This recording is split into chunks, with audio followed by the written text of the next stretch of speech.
Bom, são 10h08. Vamos começar, como de costume, às 10h10, tá bom? Pontualmente, a Deus já liga, porque esse nosso grupo de formação é um grupo, digamos assim, que não é promovido por um grupo, mas não é só pessoas deste grupo que participam, é aberto para todas as pessoas.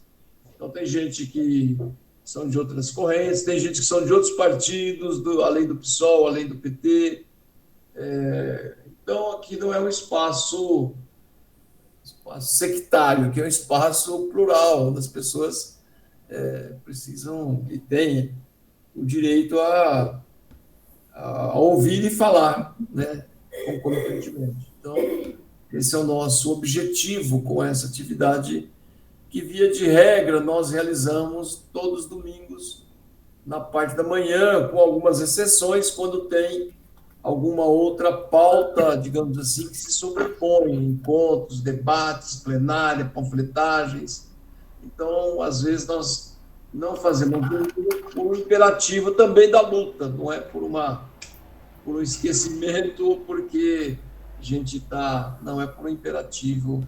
Olha, sou filiada Maria Catarina, PDT, claro, não tem problema nenhum. Né? A condição de humanos que nos une, isso é fundamental. Né? As questões partidárias são, ora, né, confluentes, ora não, mas isso é secundário. Alberto Souza, Alberto vai falar sobre a vida, os escritos e a contribuição, as contribuições de Karl Marx. É claro que nós vamos hoje especificamente falar do velho Marx e do jovem do velho Marx. Evidentemente, tem essa divisão muitas vezes por alguns teóricos. É claro que é difícil, digamos assim, separar o Marx do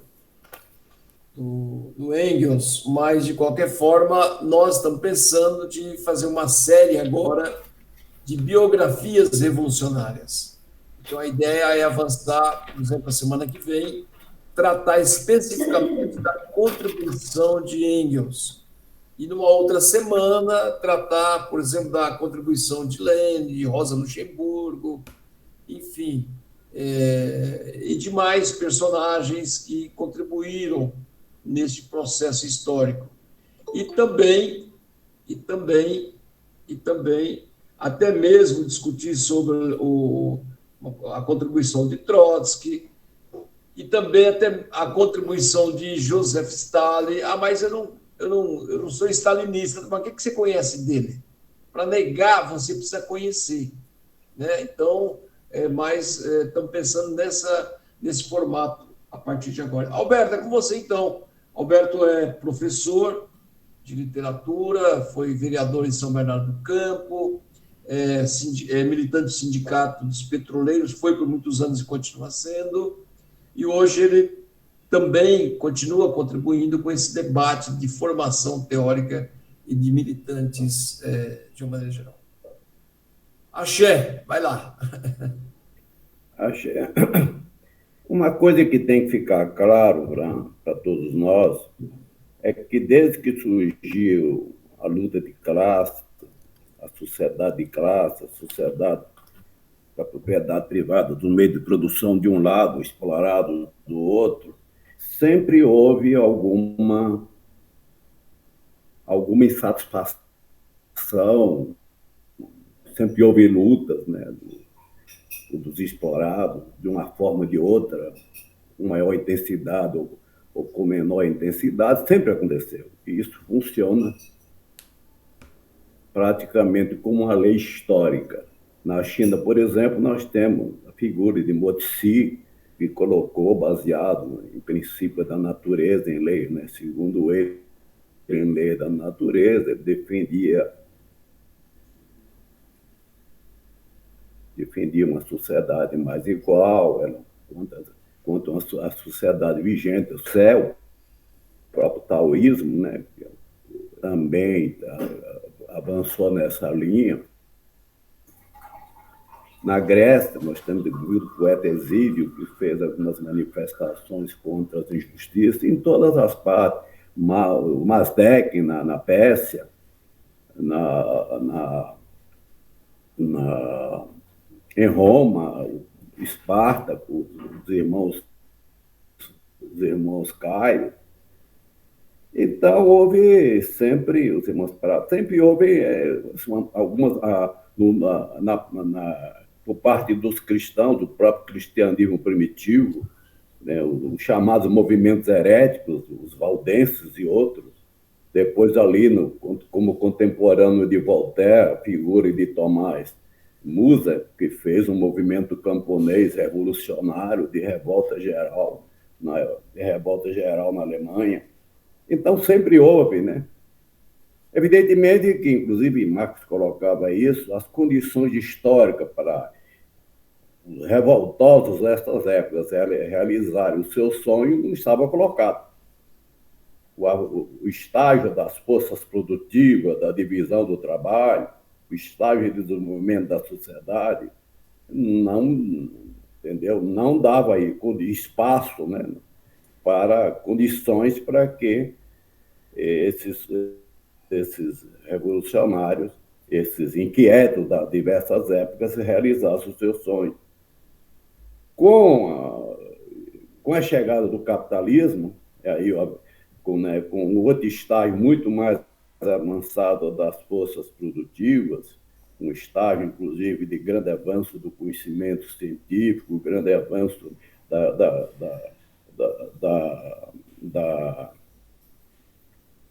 da Revolução Industrial, um grande avanço que significou a Europa, as revoluções burguesas. Nesse momento, passou a ser colocada a possibilidade de os insatisfeitos da época, da nova classe revolucionária, o proletariado, entendeu?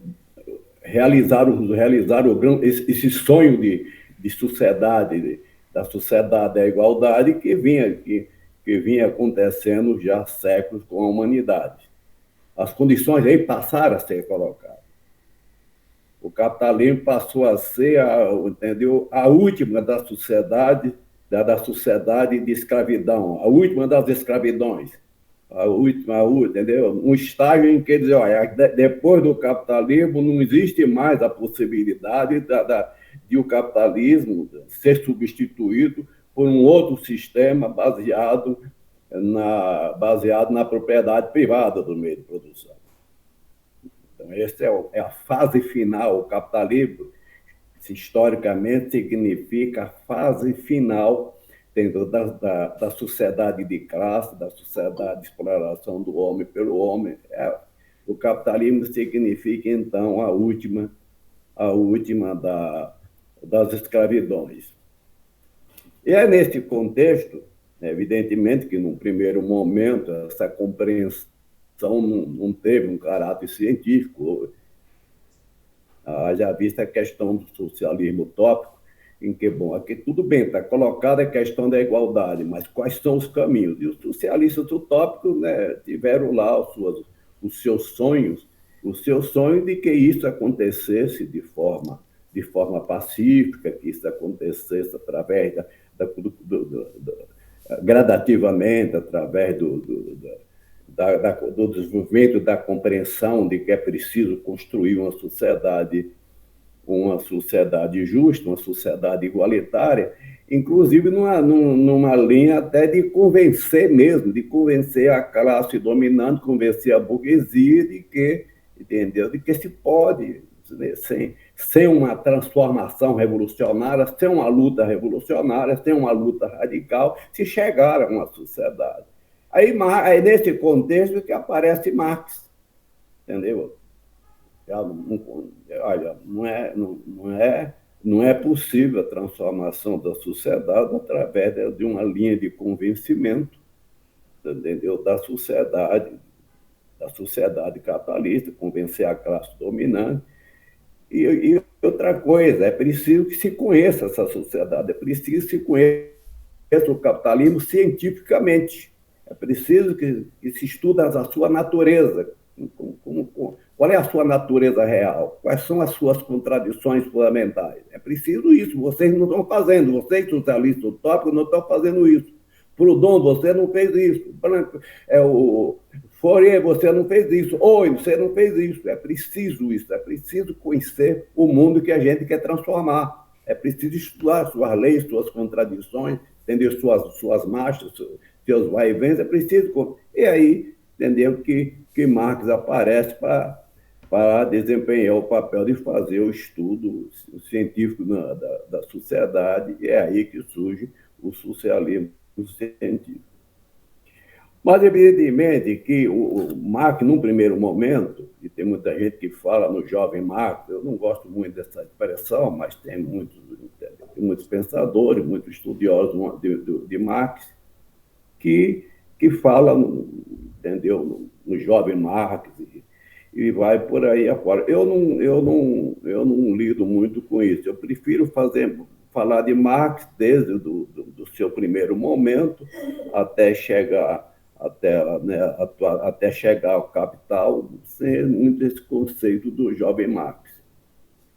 Marx, como todo mundo todo sabe, ele nasceu em 1818, foi quando ele nasceu, e uma família que tem uma certa posição, inclusive, no primeiro momento ele pôde contar com alguns recursos vindo da sua própria família, mas evidentemente, com o avanço dele, com o envolvimento dele com a luta, ele foi cada vez mais entrando numa linha de empobrecimento.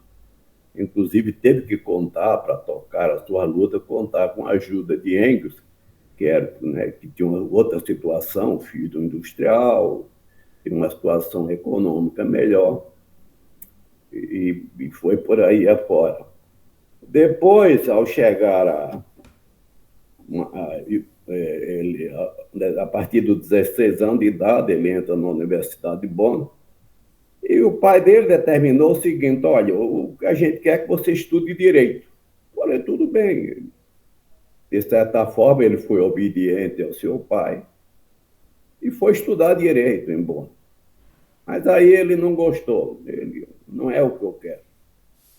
Aí se avançou para Berlim, onde ele começou a estudar filosofia, ele se identificou aí mais com filosofia, e chegando ao ponto de desenvolver um trabalho, ele já mostrava ali uma certa inquietação filosófica em relação à questão da materialidade, a questão entendeu, da espiritualidade humana, a questão das ideias, a questão de que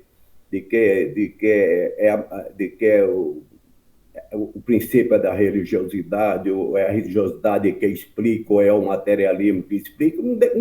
Ele já, alguma inquietação ali aparece, que ele manifesta isso no trabalho que ele faz, procurando mostrar a diferença, que ele achou alguma diferença entre as ideias de Epicuro, né, dos materialistas gregos, Epicuro e Demócrito. Ele já procurou estudar esses dois materialistas gregos, né, conhecido por todos nós como atomistas, que procuravam mostrar a composição da matéria através da junção, da junção atômica, da junção de átomos, dessas substâncias mínimas.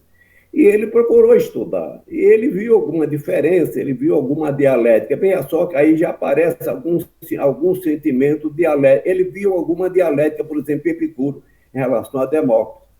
É como se visse em Demócrito mais uma visão mais mecanicista, mais da movimentação dos átomos, da movimentação da matéria, mas sem uma visão mais dialética. Ele detectou alguma dialética em Epicuro. E ele desenvolveu esse trabalho e, inclusive, fez doutorado nisso. Em 1841, ele defendeu a tese de doutorado em cima desse trabalho. Foi o seu primeiro. Um segundo trabalho dele, ele avança mais ainda em termos filosóficos, pode falar do Marx aí, cientista, do Marx, que vamos ver mais à frente. O segundo trabalho dele a crítica da filosofia do direito de Hegel, em que aí ele entra numa polêmica com Hegel em relação à questão do Estado, entende? De onde vem...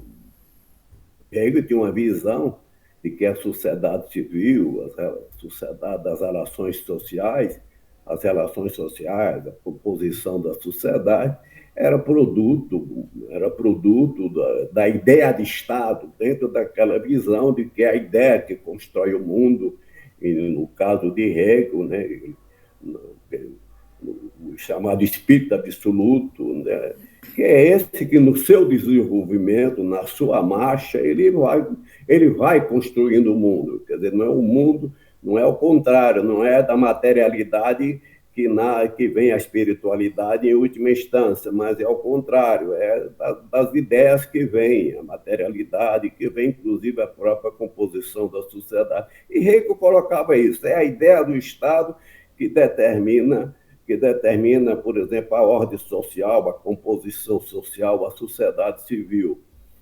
Mas aí Marx diz ao contrário, é da sociedade civil que sai o Estado.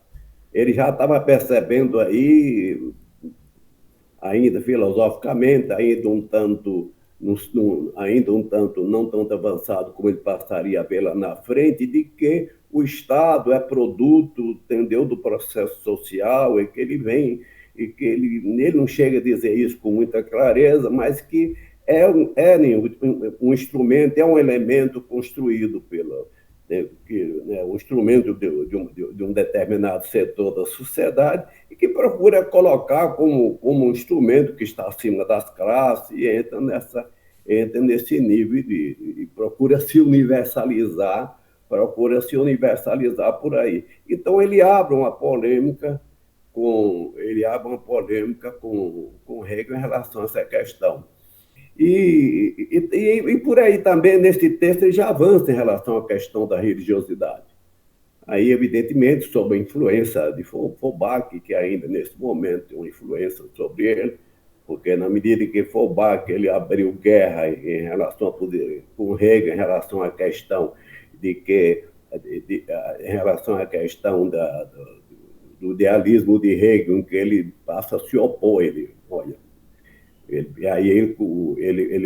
faz o seu trabalho sobre o Feuerbach, sobre o cristianismo, sobre a questão da religião, em que ele diz que é o ser humano, que Deus é uma projeção do próprio ser humano, é o ser humano que se projeta, entende, num ser superior, né?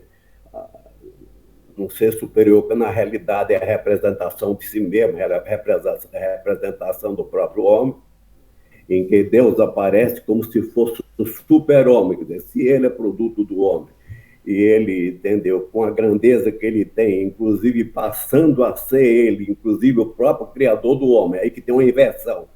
Aí nós vemos já a questão da alienação colocada na pessoa de Feuerbach, na medida em que um ser humano, através da projeção de si mesmo, ele cria Deus, e depois ele transforma Deus em seu próprio criador, existe aí uma inversão.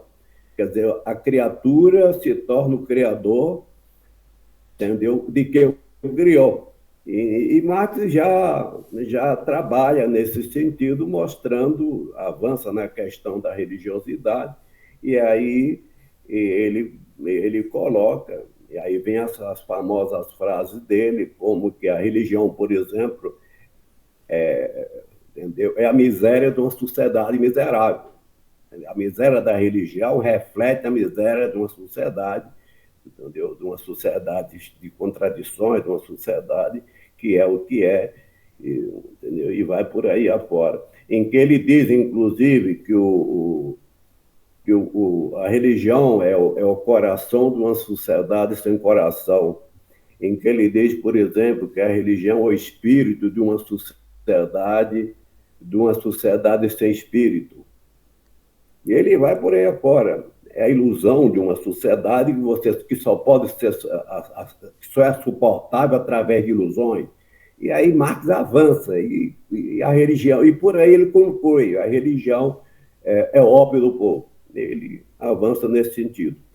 Mas já com a visão diferente de Feuerbach, com a visão de que a religião é um produto histórico, um produto humano.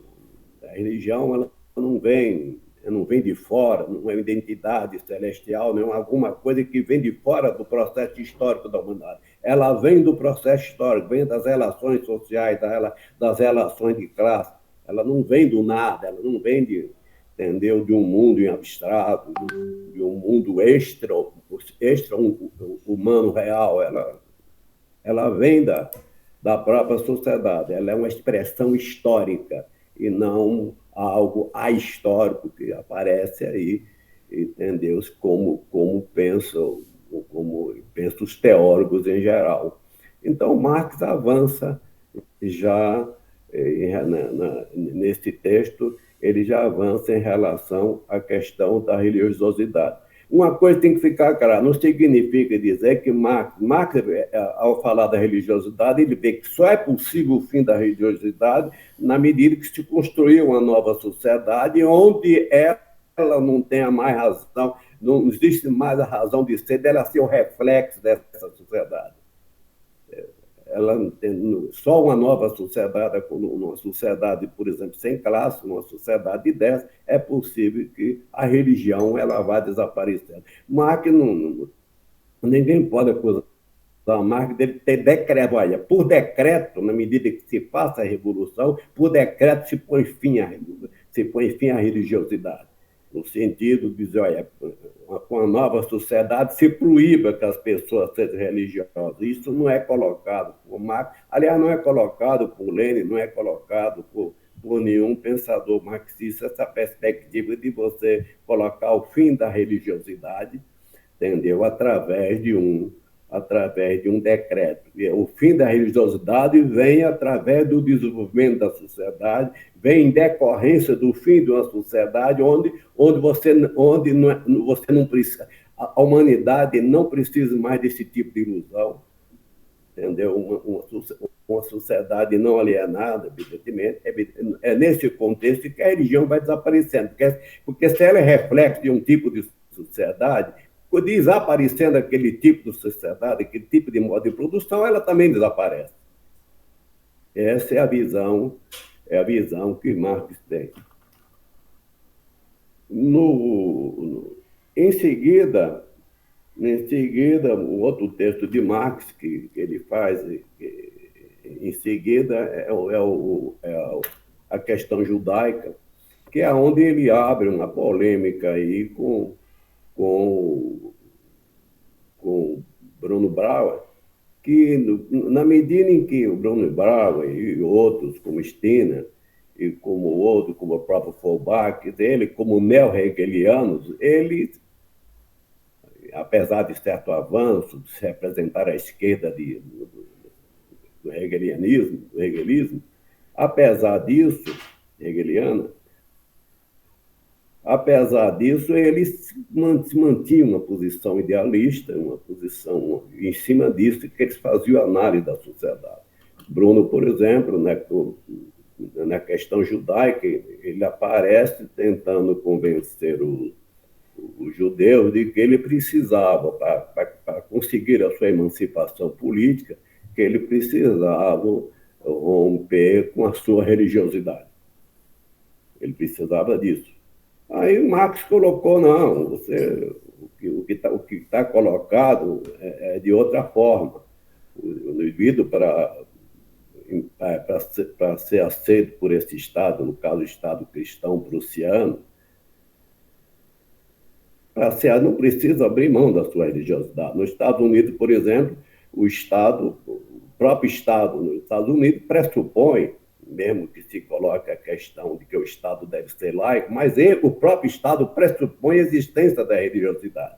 Você não pode imaginar o fim da religiosidade numa sociedade onde ela é reflexo onde ela é reflexo das relações sociais, é reflexo do processo econômico, é reflexo da vida real dos seres humanos. Então, a questão aqui não é de natureza teológica. A questão que está colocada é o seguinte: é a questão da emancipação política e da emancipação humana. A emancipação política ela é um avanço, mas ela não liberta. O que liberta é a emancipação humana. É um outro tipo de sociedade onde você não precisa de religiosidade, onde é uma sociedade que não existe exploração do homem pelo homem. Então, a sua posição, Brau está equivocada e ele faz crítica profunda a essa visão de Brau. Depois, num outro momento,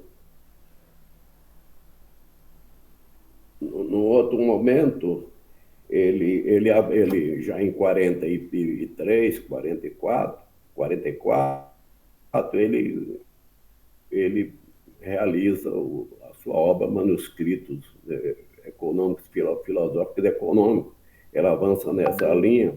E aí ele já trata, embora não com a cientificidade que vai acontecer no Capital, aí ele já faz um trabalho ele já trabalha a questão da alienação, ele já coloca, entendeu, a questão do operário, entendeu, frente ao seu produto, ele se desconhecer frente ao seu próprio produto, quer dizer, ele realiza, ele constrói, coloca um produto no mundo que se torna estranho a ele. Entende? E é como se você botasse um filho no mundo, depois você passasse a não conhecer esse filho que você botou no mundo, por uma simples razão, na medida em que o produto do trabalho é um produto que vai para a mão estranha, vai para a mão do capitalista, vai para um tipo de relação que se afasta do seu criador, passa a ser um objeto estranho ao seu criador.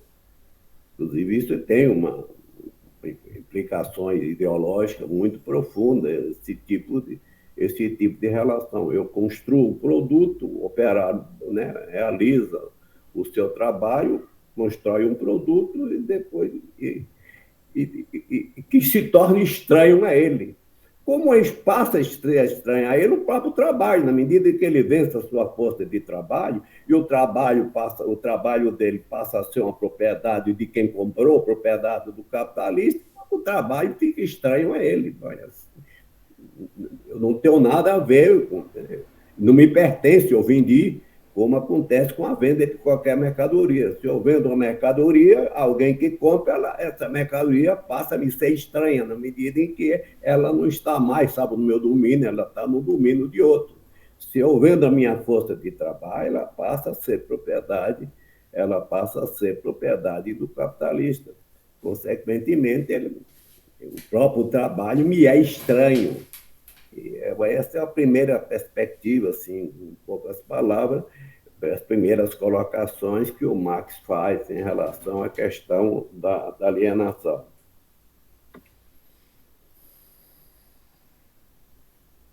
Depois disso, a gente tem que falar rápido, não tomar muito tempo. Depois vem o outro trabalho dele, aí já numa outra fase, que é a questão da Sagrada Família, que continua na Sagrada Família a mesma polêmica.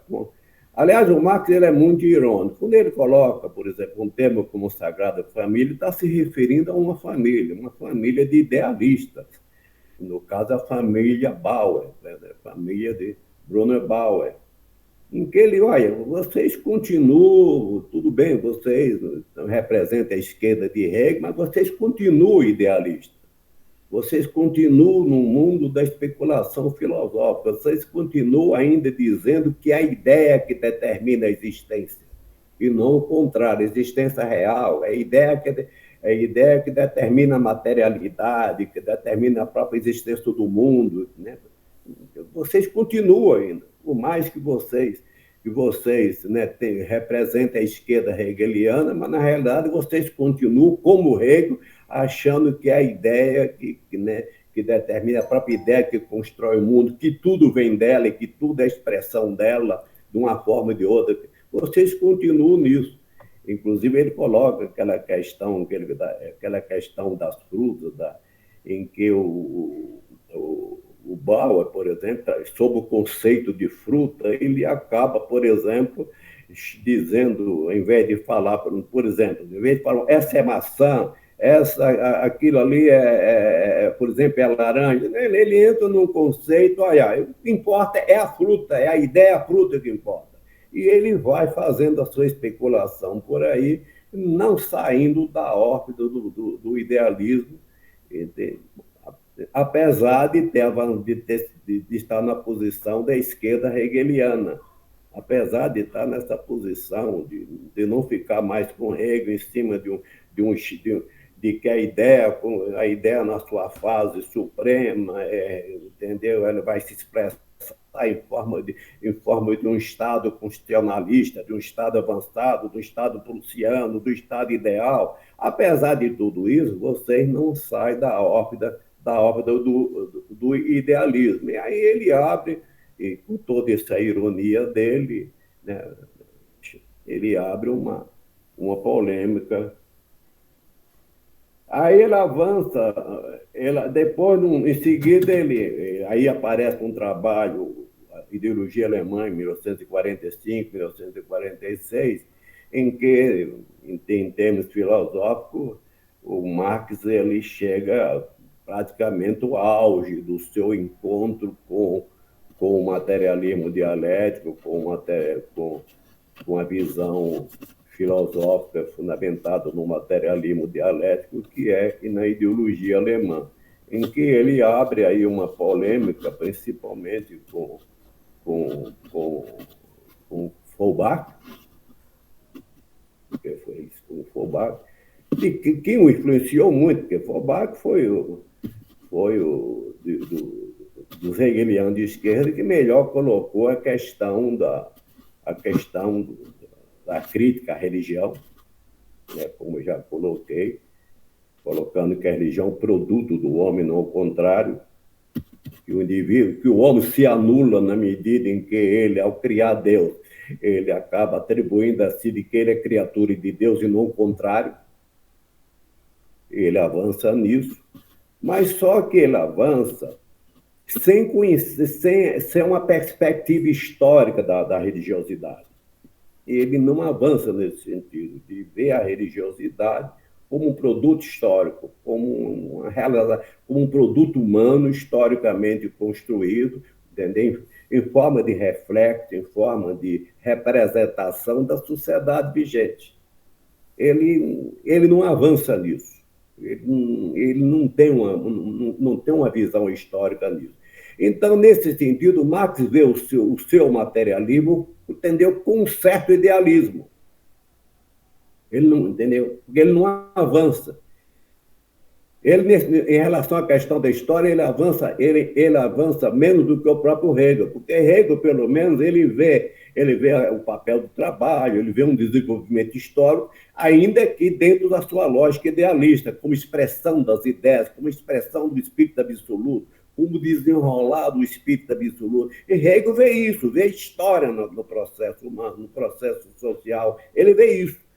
Evidentemente que dentro da sua visão idealista, como produto, entendeu? Como produto do espírito absoluto, entendeu? Como produto de uma ideia que vai se desenrolando até chegar, por exemplo, num estado perfeito que seria o estado prussiano. Mas ele tem uma visão histórica, ele coloca isso em relação ao trabalho. O Feuerbach, embora ele avance em relação a Hegel, porque ele coloca a questão do materialismo, em oposição ao idealismo de Hegel, ele em termos de visão histórica, o Marx coloca, ele está numa posição mais atrasada, entendeu? Do que ele Hegel. E Marx contesta isso. E Feuerbach faz uma confusão tão grande que ele vê, inclusive, a religião como uma constante no desenvolvimento das civilizações humanas. Tanto que ele fala, é preciso uma nova religião, a religião da humanidade. Veja a que ponto ele chega e Marx jamais ele substituiu uma religião por outra, substituiu uma religião e entendeu que é uma religião em que o ser humano se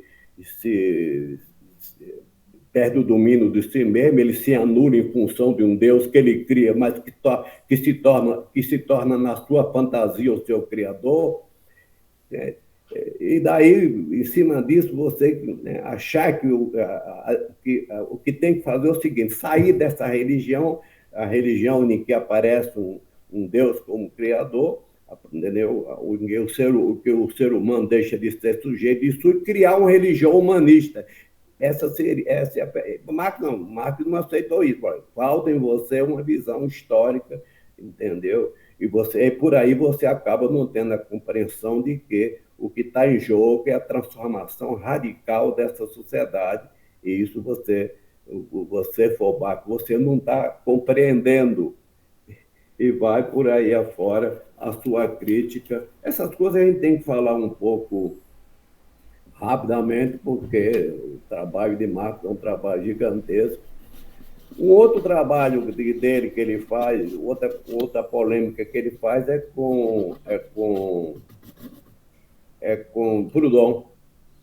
Proudhon. Proudhon faz a filosofia, escreve a filosofia da miséria, dentro de uma visão de que é possível construir uma sociedade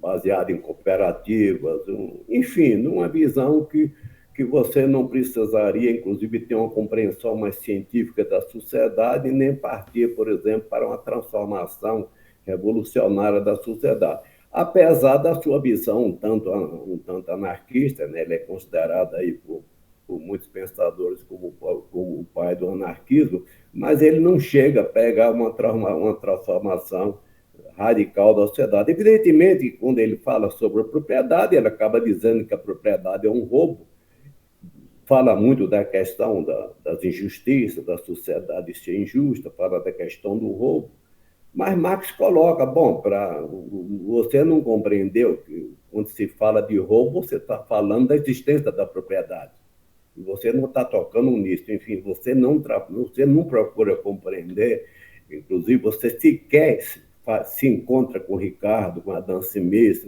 no sentido de compreender, por exemplo, a questão do valor, a questão da teoria do valor. Você se afasta, simplesmente você não quer entender isso.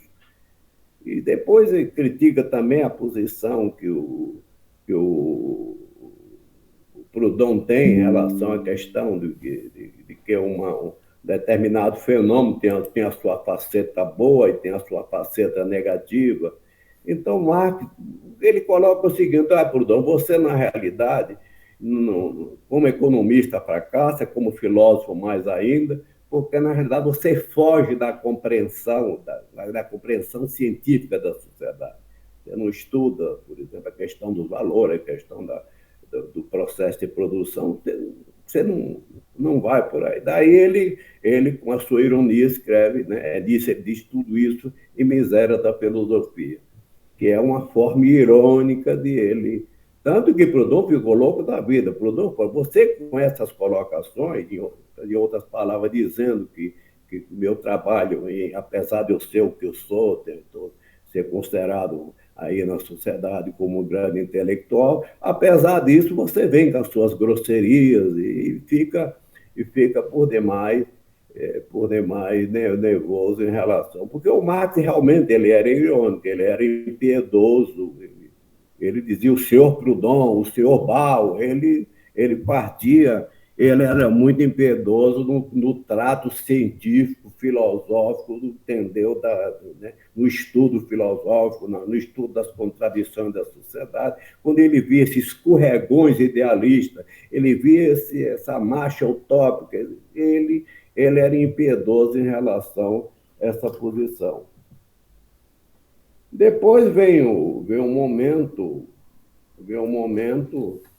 antes de Marx e Engels escreverem o Manifesto Comunista, eles passaram pela Liga do Justo, né?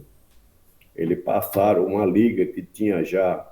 evidentemente baseada na questão do amor, na questão do convencimento, de se construir uma sociedade mais justa, e baseada numa perspectiva romântica. De qualquer forma, a Liga do Justo ela desempenhou um papel. No segundo momento, uma boa parte dos seus membros vão para a Liga Comunista, e aí é uma outra fase. Inclusive, Marx passa a participar da Liga Comunista, junto com Engels, e aí no sentido de organizar a classe operária, começar pela Alemanha, França, e ele procura avançar por aí. E é da Liga Comunista na Liga Comunista que se constrói o manifesto do Partido Comunista, onde ele, como todos vocês sabem, onde ele procura dizer, bom, já que fala-se muito em comunismo, vamos dizer o que é isso para o mundo. É preciso que o mundo saiba o que é o comunismo. E ele faz toda aquela abordagem dizendo o que é o comunismo. E no próprio texto ele fala, ele vai mais longe, ele fala dos falsos socialismos, fala do socialismo feudal, fala do socialismo verdadeiro, do socialismo pequeno burguês, de algum socialismo baseado numa saudade de uma sociedade que se foi, inclusive feudal, algum socialismo desse tipo.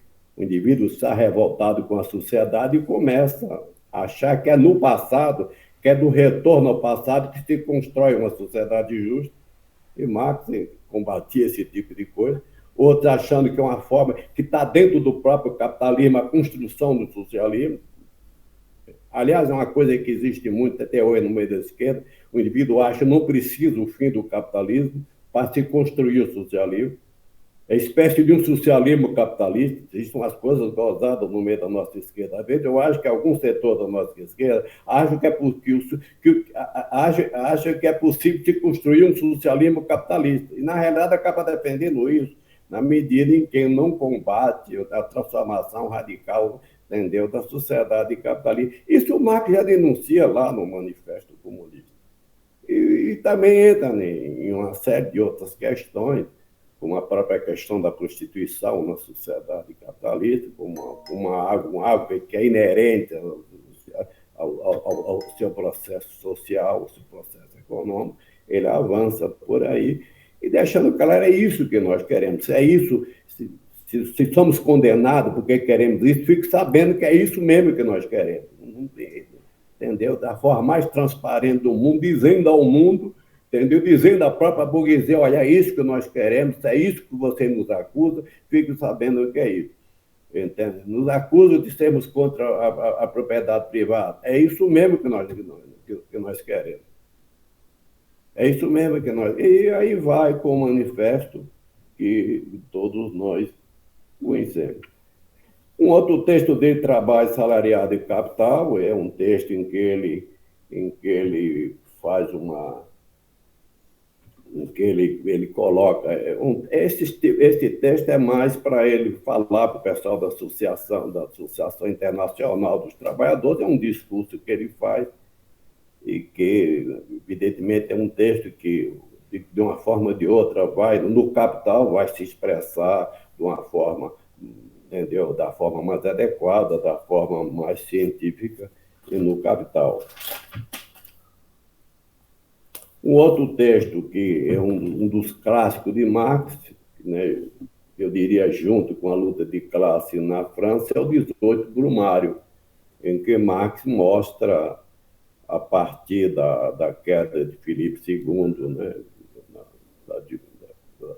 da composição de classes sociais para derrubar, inclusive com um papel de destaque, um papel, né, de maior destaque da classe operária para derrubar o Segundo Império francês, ele mostra uma coisa interessante que ele mostra, como a burguesia ela usa a classe trabalhadora, depois ela trai. Isso acontece sempre, até hoje acontece. A burguesia precisa da classe trabalhadora para fazer o que ela não tem condição de fazer, né? Fazer a devida transformação, uma determinada luta. E depois que ela faz a determinada luta, inclusive assumindo uma série de compromissos com a classe trabalhadora, depois ela rompe.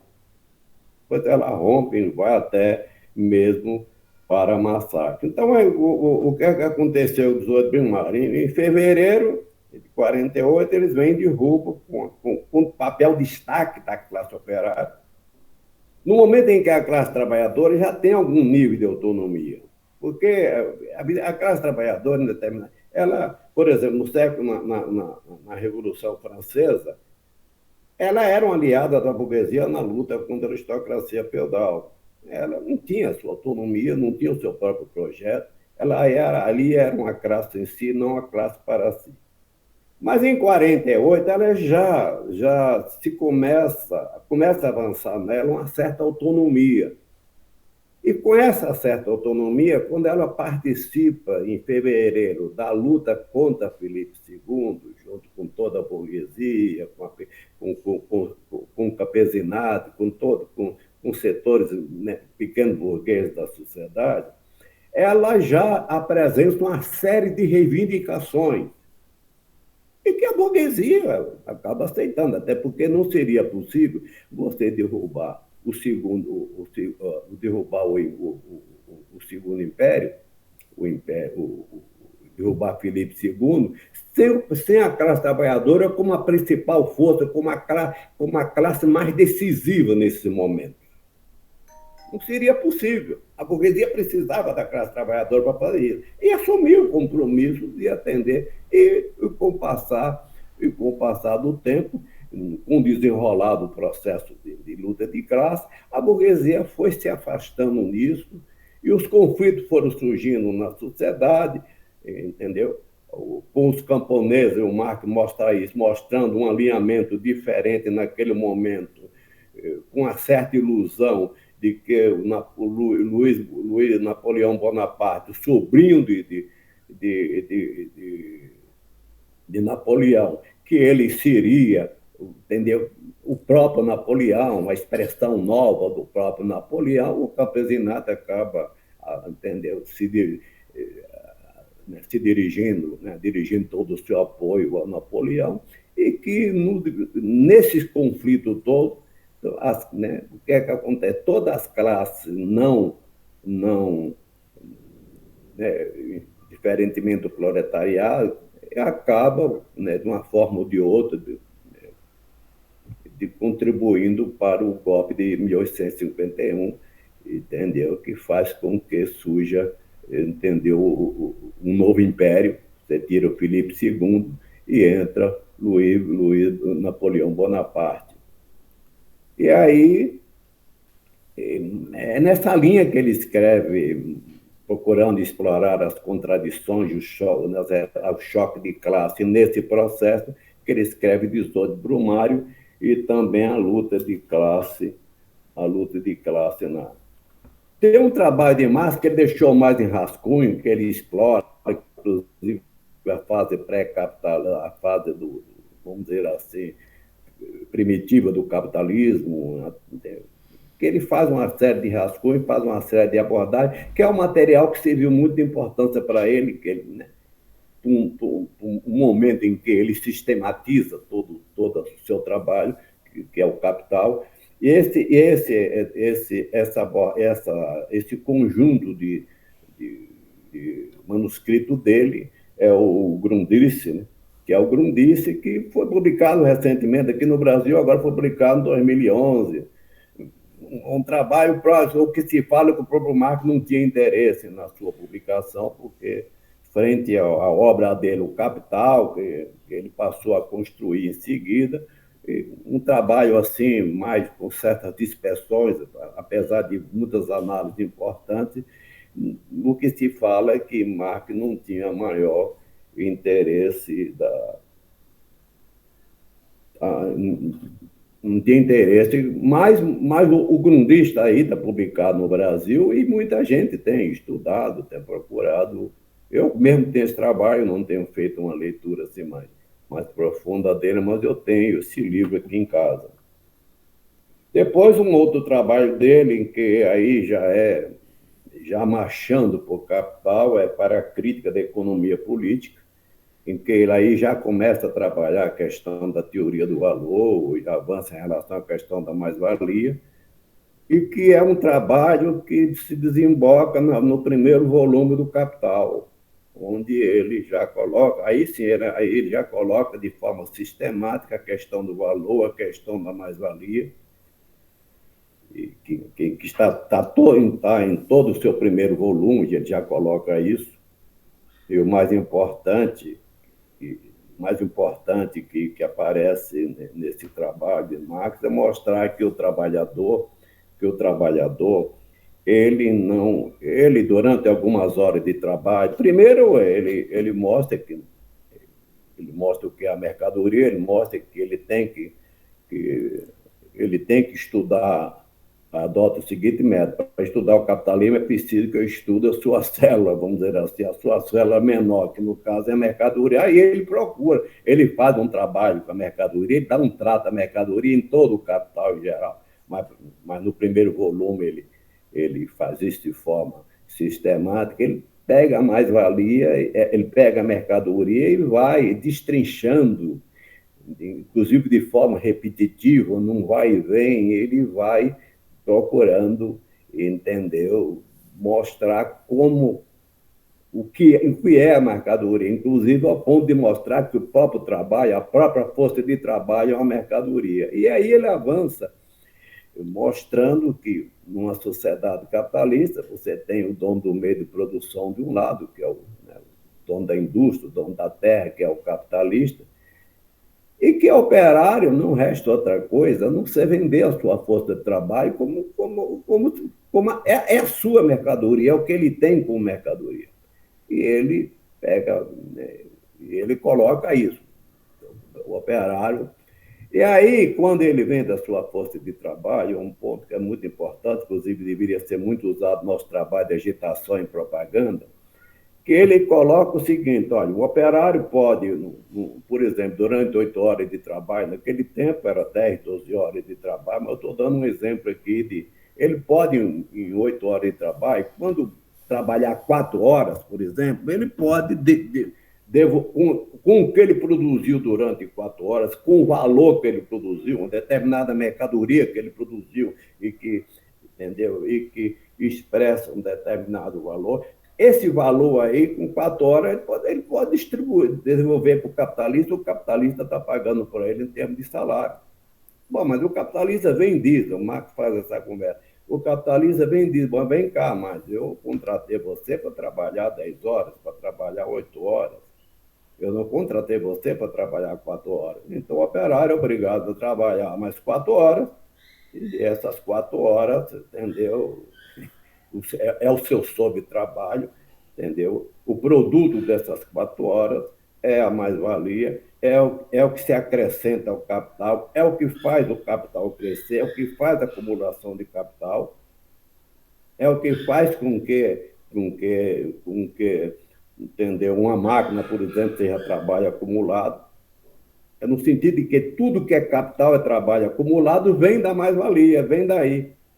E aí ele faz uma série de cálculos e que, entendeu? Em que ele mostra, que ele compara a mercadoria trabalho com a mercadoria não trabalho, e aí ele parte para a questão da equivalência, mostrando que toda mercadoria, na medida em que ela significa o mesmo trabalho necessário, o mesmo tempo de trabalho necessário, ela tem uma equivalência, independentemente da qualidade delas, independente da diferença que existe, por exemplo, linho, a produção de linho e a produção de fruta, a produção de ouro, não importa, essa diferença na qualidade não significa dizer que em termos de valor, que seja diferente, porque na medida em que o que está colocado ali, que se traduzir a mercadoria, se o trabalho necessário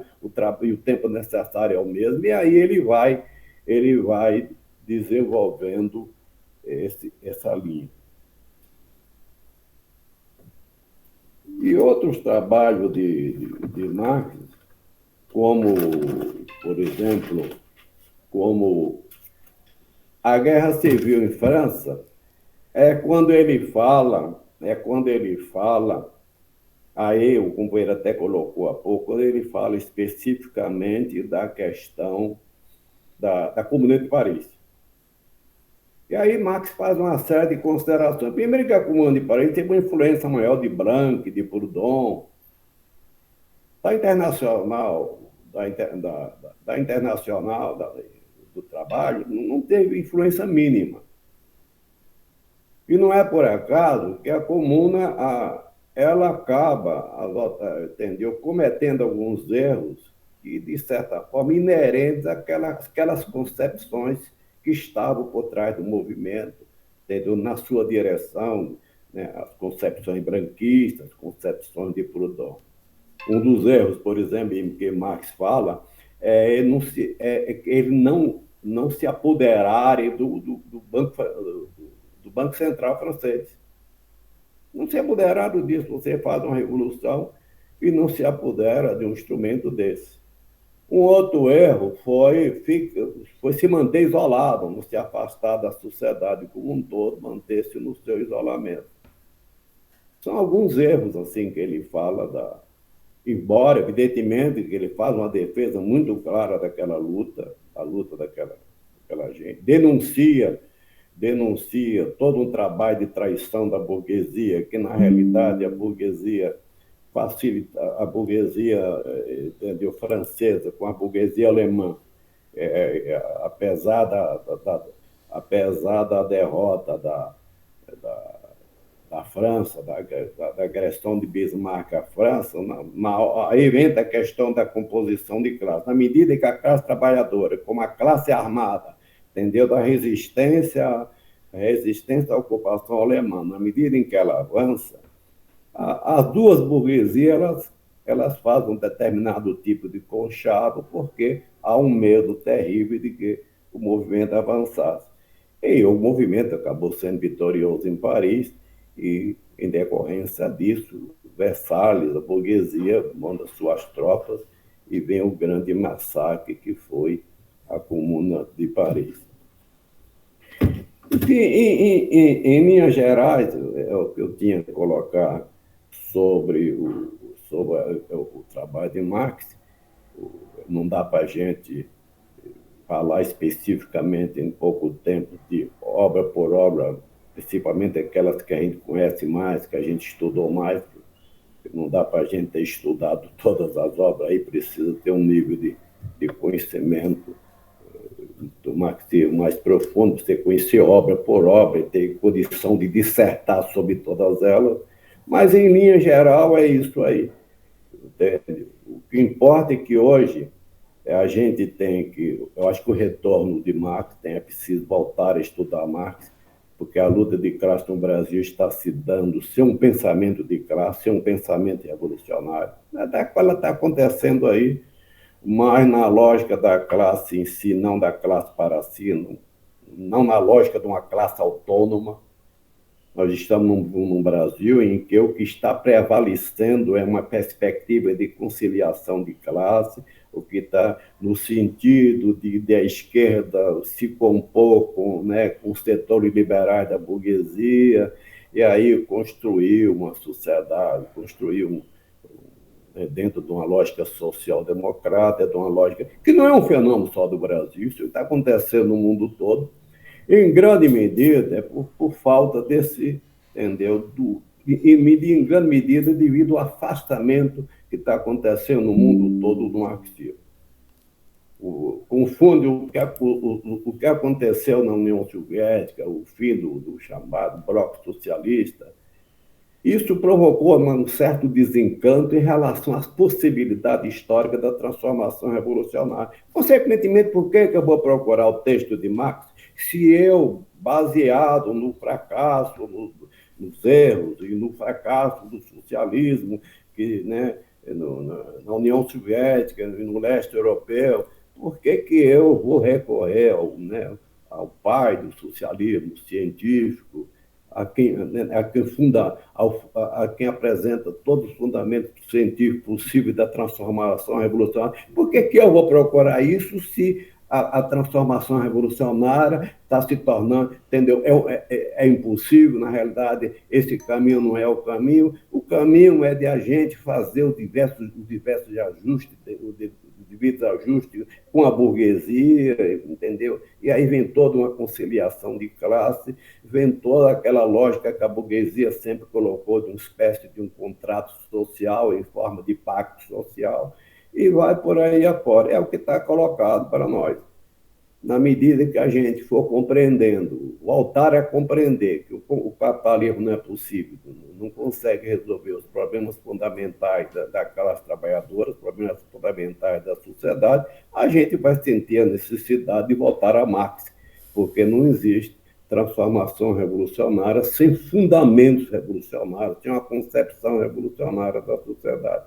E aí seria o retorno a Marx. É isso aí que eu tinha a dizer. Eu acho que eu me alonguei muito, mas é que quando a gente fala de biografia e fala de obras, tem que falar um pouco de cada uma. O ideal, o que ajuda mais é quando você fala de uma determinada obra específica, de um determinado trabalho. Eu acho que aí a gente tem mais facilidade. Mas tudo bem, a gente é um momento aí do nosso retorno à Marx, do nosso grupo. Axé.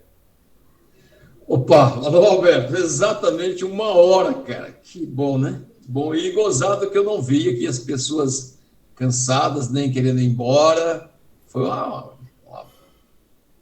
brilhante aula aqui para todos nós sobre a vida e os escritos de Marx. Agora, aberta a palavra para os companheiros. Acho que, inclusive, esse tema não dá para esgotar, também não é esse objetivo em uma única conversa coletiva aqui, mas está aberto algum posicionamento, considerando ou mesmo alguma pergunta, está aberto. Os 3 minutinhos sempre.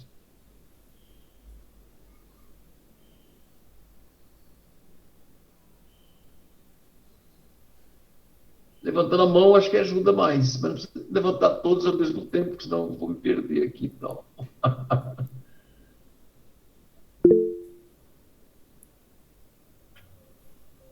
Pois não, para falar.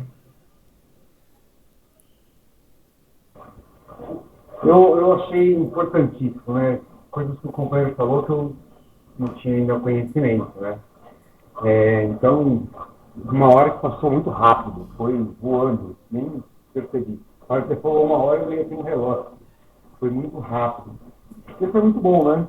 Então, quando é bom, não é cansativo, é legal. Obrigado, muito obrigado por ter agregado aí muitas coisas para nós. Bacana. Mais alguém?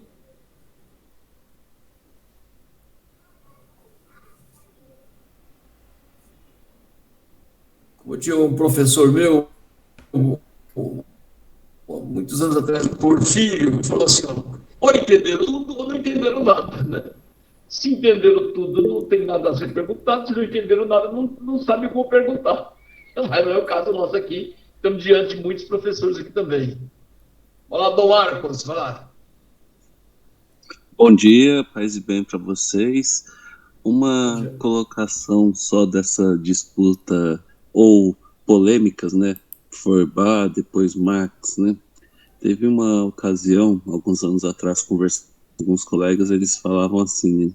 O capital, o capitalismo, ou os detentores dos meios de produção, ou quem manda mesmo, nosso patrão, popularmente falando, eles conhecem muito bem a obra de Marx, né? Conhecem o capital de cabo a rabo e estudam esse capital porque é a forma deles se manterem e se reproduzirem, né? Qual que é a posição do colega sobre isso, né? Sobre essa didática capitalista que se reinventa sempre, mas sempre baseada num princípio que eles são os detentores, né? É isso, obrigado. Obrigado. Ó, Miguel, vamos fazer um bloco mais, depois o Alberto já anota lá e já... Miguel. Então, quando eu estava fazendo filosofia na faculdade PUC de Belo Horizonte, o primeiro livro que eu li sobre Marx foi de um padre que só soube falar mal do Marx. Até da barba dele ele falava mal. Então, fiquei com aquela má impressão, né, sobre ele. Mas depois, estudando várias outras obras, enfim, outros livros de modo geral sobre ele, eu pude compreendê-lo melhor. Mas o que, na verdade, aconteceu muito também foi uma deturpação das teorias dele, né? Aí a gente vê que é igual ao próprio Evangelho, né? Ou a Bíblia. Na sua origem, ou ele quis dizer uma série de coisas maravilhosas e tal, só que houve interpretações diversas que complicou o meio de campo. Então, onde está o Max puro, né? Que certamente quis o melhor para a humanidade, mas que, de certa forma, houve uma deturpação por parte, principalmente, daqueles que assumiram o poder, por exemplo, na União Soviética, né? Na China, etc. e tentaram colocar em prática a teoria dele, mas de forma deturpada. Legal. Mais alguém, gente? Podemos encerrar por aqui. Só dizer de que nós fizemos esse debate do Marx por conta da comemoração há poucos dias dos 140 anos da morte dele, né? Então, é esse debate. Albert. Opa, bom dia. Valeu, Alberto, aí pela exposição, né? Eu acho que tem uma fala que o companheiro falou que é interessante, né? De como que depois do fim aí das experiências do socialismo soviético, né? Dessas experiências, muitos acabaram abandonando, né? Jogando o bebê fora com a água suja, né? Calma, um instante só que tá meio barulho aqui, espera um pouco. Deixa eu vir aqui só. Muitos acabaram jogando fora, né, a ideia do Marx, né? Mas também eu vejo que tem hoje, né, um resgate aí das experiências socialistas, né, de todo esse movimento, que também eu acho que meio que ignora um pouco o Marx, né? Você vê que tem muitos... O Marx, ele... Às vezes eu acho que, principalmente no YouTube, quando a gente vê muitos resgatando Marx, aí, muitos jovens resgatando o marxismo, parece que tem um marxismo sem o Marx, né? Assim, já que o socialismo teve um problema, a gente vai resgatar o socialismo, mas ignorando o Marx, né? Ou então, no máximo, fica no Manifesto Comunista e no 18 Brumário ali, mas nunca vai muito para a crítica da economia política, né? Então é só mais um comentário em relação a isso, né? Assim, de como que existe também esse resgate do socialismo, mas ignorando a obra do Marx, né? Assim, como se fosse uma obra um pouco incômoda, né? Por essa crítica à ideia de que você pode alcançar o socialismo pelo mercado, essas ideias todas, né?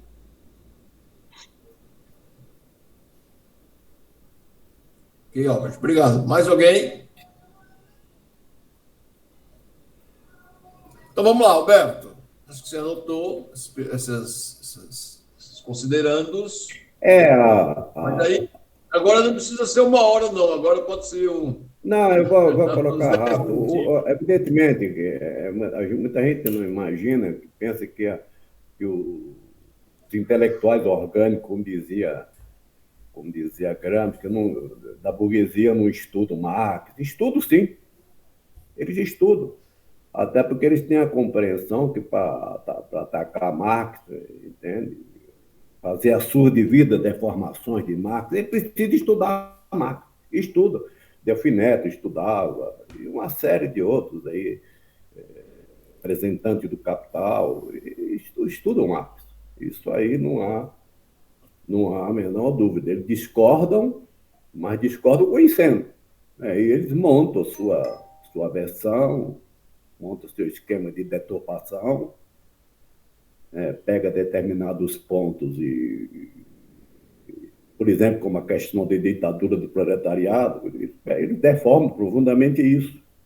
Aliás, a própria esquerda tem uma dificuldade em entender o que é que Marx, lá lá no programa de Gotha, o que é que eles chamam, e o próprio Lenin depois, o que é que chama de ditadura? A ditadura como poder de classe. O poder não, isso é que é ditadura. Independentemente se você tem democracia formal ou não, você tem uma ditadura. Não a ditadura no sentido de um sistema autoritário, a ditadura no sentido de poder de classe. Enquanto você tiver classes sociais, você tem um poder de classe, você tem uma ditadura de classe. Esse é que é o conceito. Eu não estou dizendo que ao nível do discurso aí nas ruas que a gente coloque a ditadura, porque imediatamente as pessoas não vão entender, mas é preciso se compreender que há uma deturpação do conceito de ditadura do proletariado defendido por Marx e Lenin. Há uma deturpação. Não é isso que se coloca por aí, como um sistema autoritário que não respeita as liberdades individuais e vai por aí afora. Não, é no sentido de que ditadura é ditadura do proletariado e a ditadura de uma classe. A ditadura da burguesia, independentemente da democracia formal, da democracia burguesa, você tem aí uma ditadura de classe. Você tem o poder do capital sobre o trabalho, entendeu? E assim por diante. Em relação... Aí já falei um pouco sobre a questão da deturpação. Evidentemente que não há estudos ainda mais profundos sobre os erros que aconteceram na União Soviética e que pode ter sido determinante para o fim da União Soviética.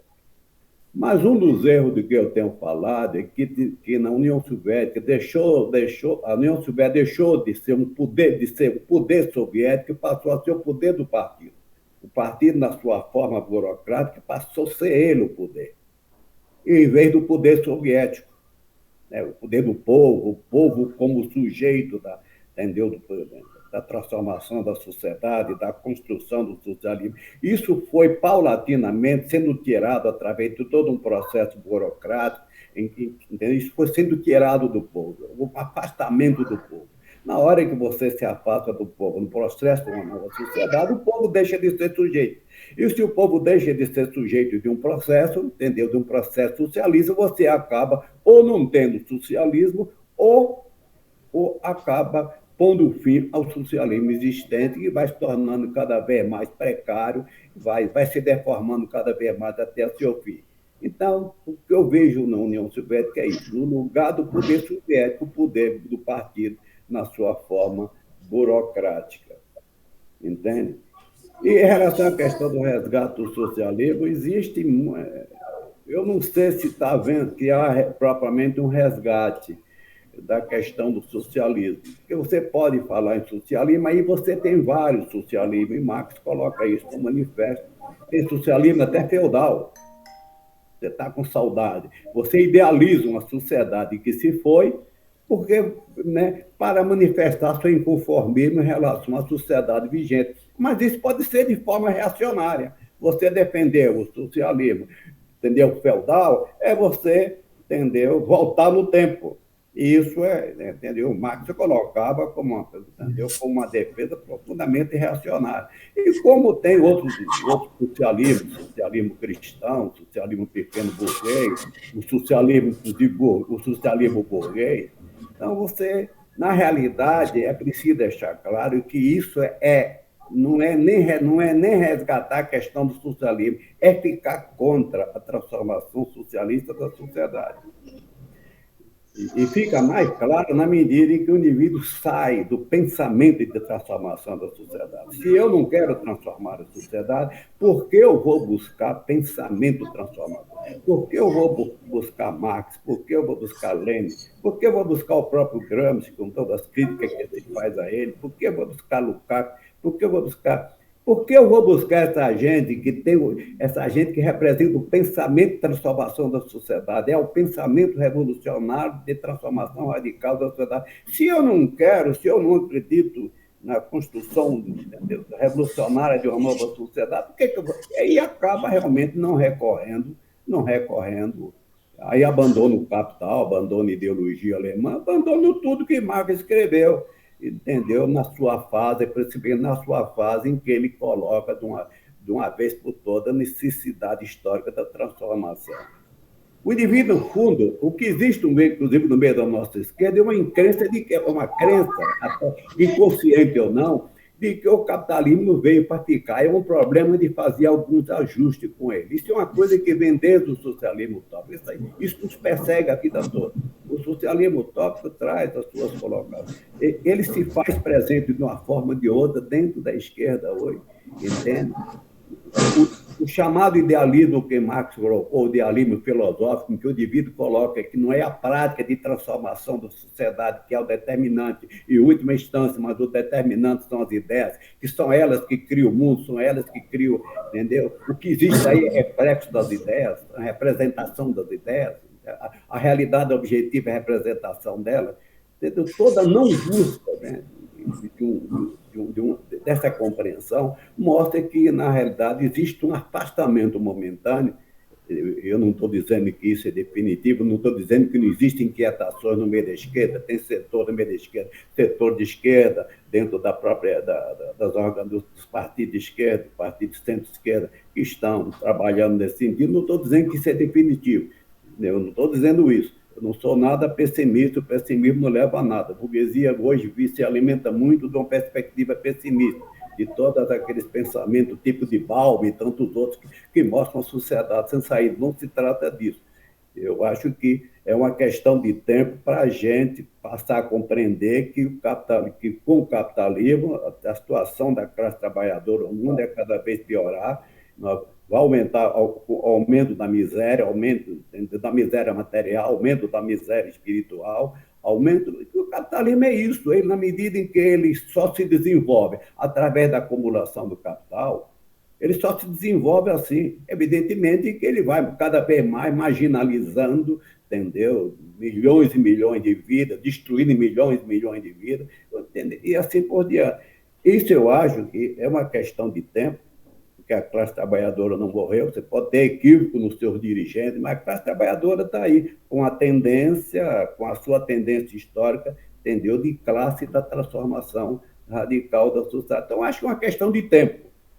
E eu concordo com... Há sinais aí na própria esquerda, há sinais de que há uma inquietação no sentido da volta a Marx, entendeu? Na volta à questão da transformação social, revolucionária da sociedade rumo ao comunismo. Eu acho que essa coisa está colocada. É uma questão de tempo. Eu não sou... E não se trata aqui de uma crença romântica, não é nada disso. Aqui, em cima das contradições que tem colocado aí, nós não temos, em outras palavras, a classe trabalhadora não tem outra saída, a não ser buscar a sua libertação, não tem outra saída. É uma coisa que tem que colocar, é uma tendência que está aí. Isso é a minha visão.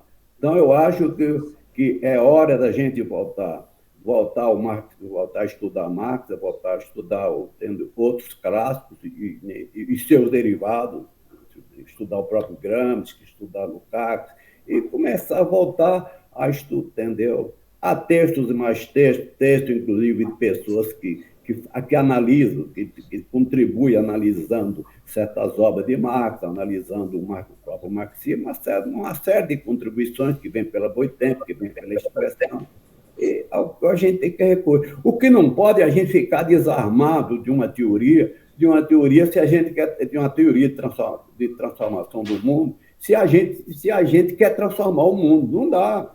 A gente acaba entrando em parafuso. As pessoas acabam entrando em parafuso.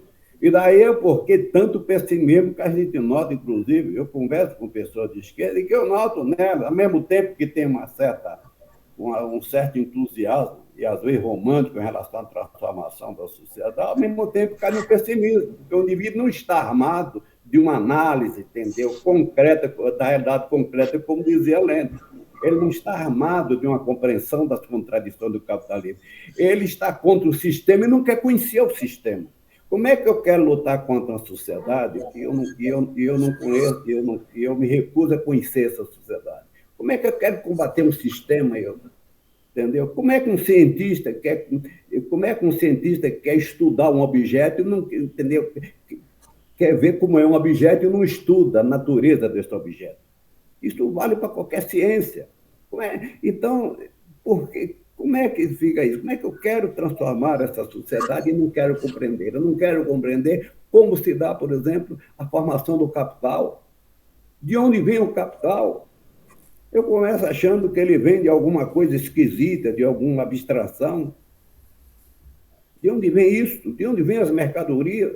Eu não sei de onde ela vem, ela fica assim, o estranhamento é tão grande, a gente não quer conhecer esse estranhamento, a gente não quer conhecer esse estranhamento, e a gente começa realmente, a sociedade começa realmente a achar que é a sociedade, que são os objetos, que são as mercadorias que mandam, com a sua autonomia, como dizia Marx, como se toda mercadoria, como se todo produto fosse um ente espiritual, fosse um ente transcendente, um ente místico.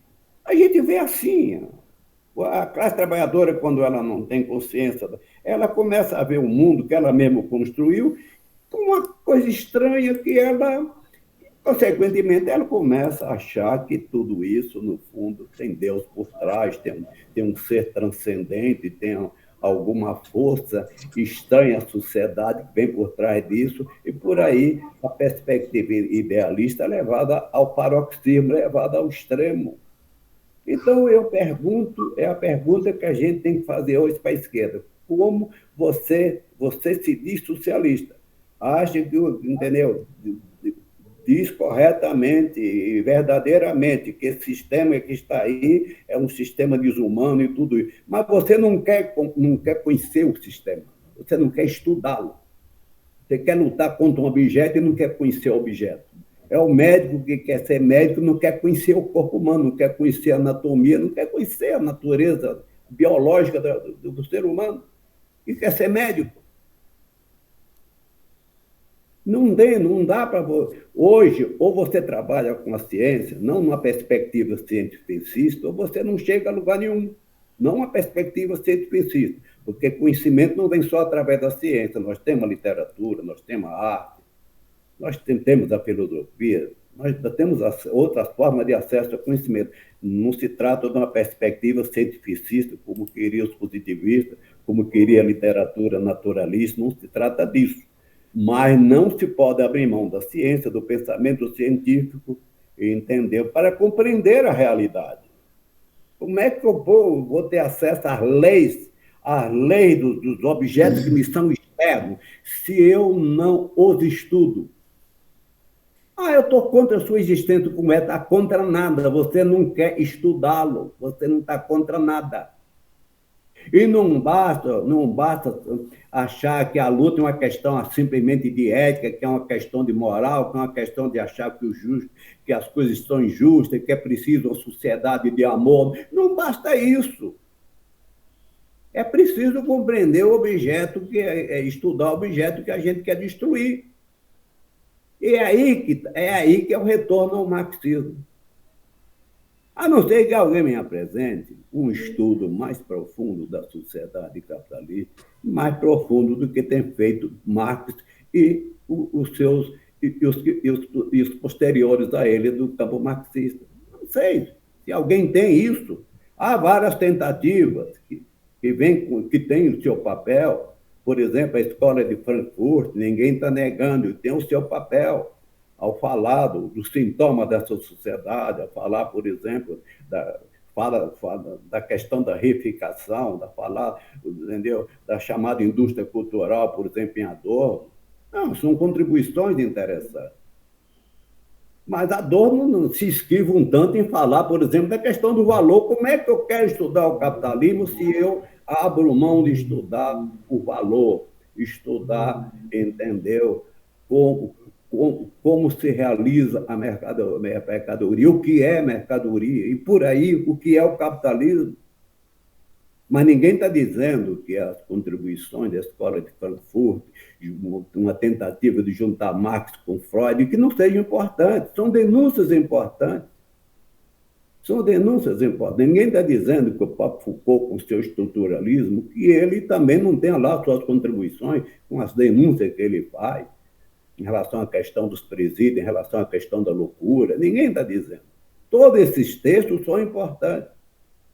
Agora, para compreender a sociedade capitalista, eu não conheço, outra formulação, entendeu, superior à formulação de Marx no seu Capital, a formulação do Marx em ideologia alemã, nas teses sobre Feuerbach. Eu não conheço. O que é que eu vou fazer?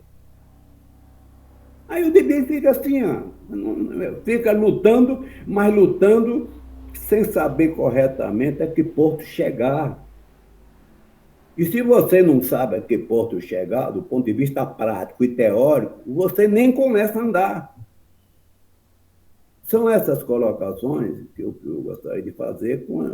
Às vezes eu faço isso com determinada ênfase, fica parecendo uma questão de uma forma impositiva. Não se trata disso.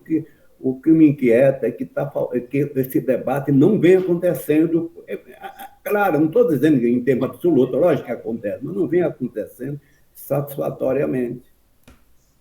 Há, inclusive, uma descrença, Marcuse faz um pouco de confusão sobre isso, há uma certa descrença na classe trabalhadora como sujeito da história. Não é o sujeito explorado que transforma coisa nenhuma. Aí vem uma série de coisas, aí vem visões minoristas, entendeu?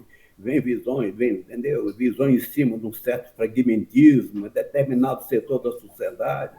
Marcuse contribuiu um pouco com essa visão, que determinadas inquietações e não inquietações propriamente da classe trabalhadora, são elas que vão mudar o mundo e não a classe trabalhadora. A classe trabalhadora sendo subestimada por causa da crise atual que estamos vivendo, a crise que a classe trabalhadora está vivendo, sendo estudada como sujeito da história. E não existe transformação da sociedade capitalista que não seja, entendeu, com a classe operária à frente, com a classe trabalhadora à frente. Não existe. A gente pode fazer mil e um movimentos interessantes que a gente tem que apoiar, movimentos diversos, específicos, entendeu, de toda natureza, com as suas variantes que a gente deve apoiar. Mas tendo como eixo o seguinte: o sujeito transformador é uma totalidade chamada classe trabalhadora, porque é ela que precisa da transformação. Só da consciência da necessidade dela vem a transformação, é ela que precisa. Não é outro que precisa, é ela. É ela que precisa. Por isso, todos os movimentos pacíficos não podem ser vistos como separados da luta da classe trabalhadora. Todas as lutas que acontecem aí, luta das mulheres, há pouco dia eu fazia um texto em que eu dizia: a luta das mulheres é uma das lutas da classe trabalhadora. O socialista que não luta pela igualdade, uma sociedade de igualdade entre homens e mulheres, não é socialista coisa nenhuma.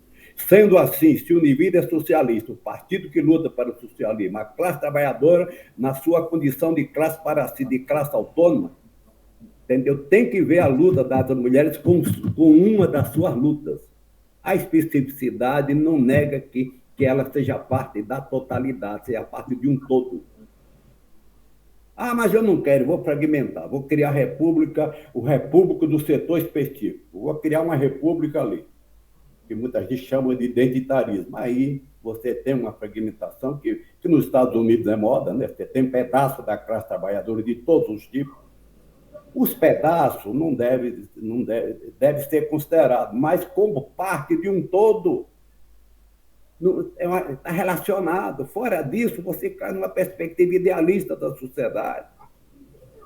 Você isola os fenômenos.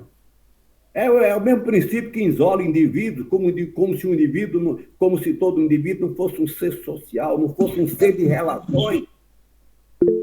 Não se fala dos indivíduos reais, se fala de indivíduos assim, numa abstração que ninguém sabe. Em cima daquele. E aí a burguesia, inclusive, usa isso para acabar dizendo que a propriedade privada é o tronco, é o que tem de mais importante no mundo e vai por aí.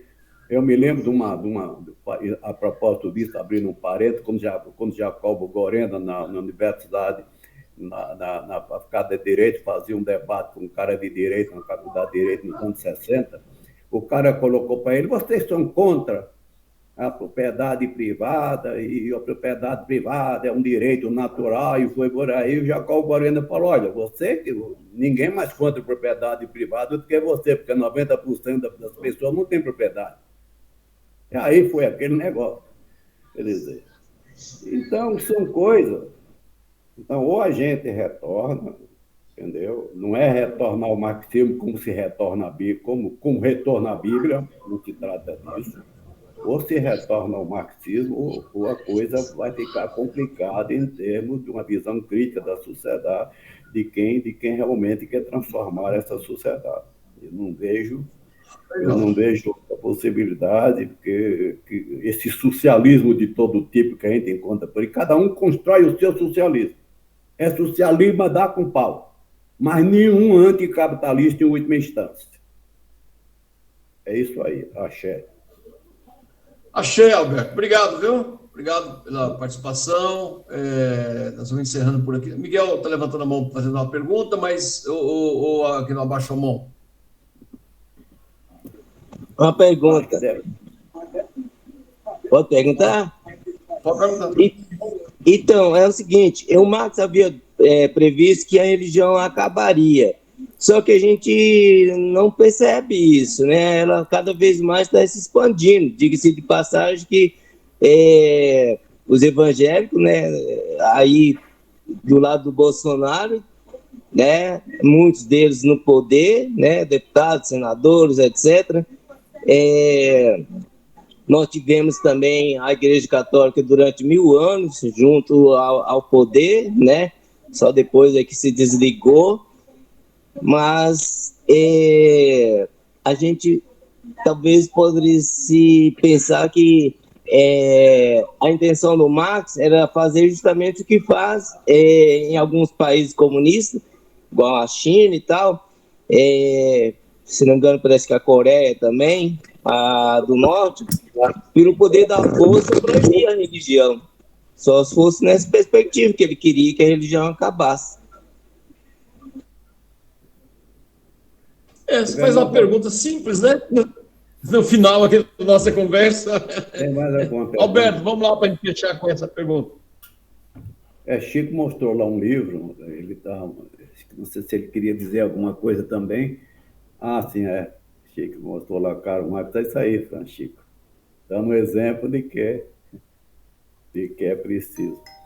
Quando o Marx fala no fim da religião, aliás, a parte mais importante, eu deveria ter falado menos, que a parte mais importante nesses momentos nossos é a parte do debate. E o restante, antes você vai falando o mínimo possível, por causa do problema do tempo, mas na hora do debate a gente aprofunda mais. Quando o Marx fala no fim da religião, as condições históricas que faz a existência dela desaparecerem. É com o fim do capitalismo, percebe?